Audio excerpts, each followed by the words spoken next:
आमच्या कोकणात कच्च्या फणसाची भाजी ही खूप आवडीने खाल्ली जाते आणि अगदी वेगवेगळ्या पद्धतीने ती बनवलीही जाते. त्यातलीच एक आमच्या घरात जी आवडीची पद्धत आहे ती म्हणजे ही तिळकूट घातलेली भाजी. आता ही जे गावावरून कोयरी आणली होती तर ती आपण सर्वप्रथम कापून घेऊया. कापण्याच्या आधी आपण हाताला मस्त असं तेल लावूया आणि सुरीला पण तेल लावूया, कारण ह्याच्यामध्ये खूप जास्त चीक असतो. म्हणजे जसं जसं आपण कापत जातो फणस तसं हे चीक निघत जातो, त्यामुळे हाताला तेल लावायचं. हा चीक काय हाताला काही बाधत नाही, फक्त थोडासा चिकट असतो. अगदी तेल लावलं हाताने आणि एखाद्या कपड्याने पुसला तर तो इझिली निघून जातो. आता गावाकडे आम्ही हे न सोलताच डायरेक्ट शिजवून घेतो, म्हणजे त्याचा जो पाव किंवा बाहेरची जी कडक जागा आहे, ही काट्यांची बाजू आहे ती इझिली निघून जाते. पण इथे आता मी ह्याला सोलून घेणार आहे. हा जो भाग आहे काट्यांचा हा आपण एखाद्या सुरीने असा मस्त सगळा सोलून घ्यायचा आहे आणि मग त्याचे असे छोटे छोटे तुकडे करायचे आहेत. ते छोटे छोटे तुकडे केले की पटकन शिजले जाते. तसा हा कोवळाच फणस आहे, ह्याला काही शिजायला खूप जास्त वेळ नाही लागणार.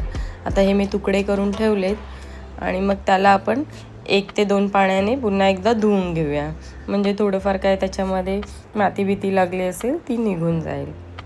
आता धुवून झाल्यावर आपण हे असंच टोपामध्ये मोकळं पण शिजू शकतो किंवा कुकरमध्ये. तर मी इथे कुकरमध्ये शिजून घेणार आहे.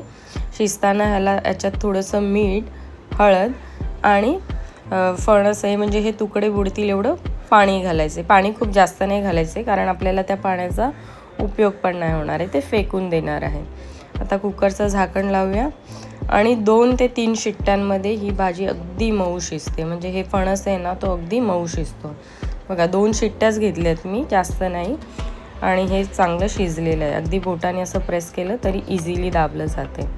आता आपण हे एखाद्या चाळणीमध्ये ओतूया, म्हणजे जे पाणी आहे ते फेकून द्यायचं, ते आपल्याला घ्यायचं नाही आहे.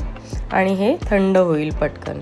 आता थंड झालं की हा जो वरचा भाग आहे, म्हणजे हे जो पाव आहे तो आपल्याला काढून टाकायचा आहे. तो आपण भाजीमध्ये वापरणार नाही आहे.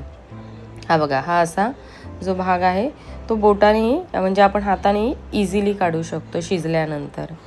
आणि हे काढून झालं की ह्याला असं प्रेस करून घ्यायचं आहे. म्हणजे ह्याच्यामध्ये म्हणजे जी फणसाची भाजी करतो आपण परतून कांद्यामध्ये, तिला हे असं दाबून घ्यायचं असतं, म्हणजे हे स्मॅश करून घ्यायचं असतं. ह्याची भाजी छान लागते. आता ह्याच्यामध्ये आपण लगेचच आपण फोडणीची तयारी करायला घेऊया. इथे मी कढई ठेवले.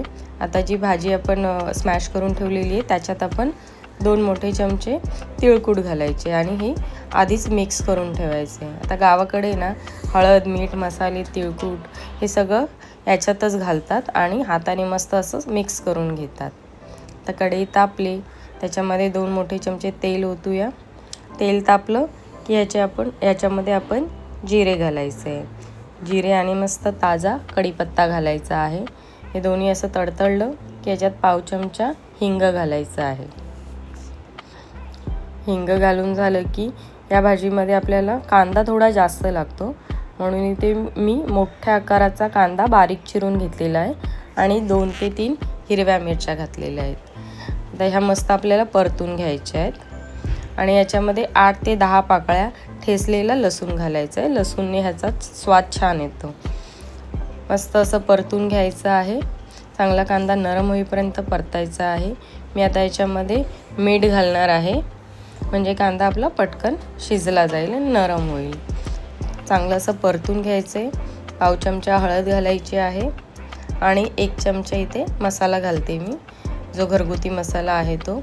व्यवस्थित असं परतून घ्यायचं आहे. मिरची घातली, मिरची काय एवढी तिखट नाही आहे. आणि दुसरा आपला लाल तिखट पण अर्धा चमचा घालते. हे सगळे मसाले घालून झाल्यावर आपण जे तिळकूट मिक्स करून ठेवलेली फणसाची भाजी होती ती आपण ह्याच्यात घालून घ्यायची आहे कढईमध्ये आणि सगळे मसाले व्यवस्थित लागतील असं परतून घ्यायचे, चांगलं एकजीव करायचे.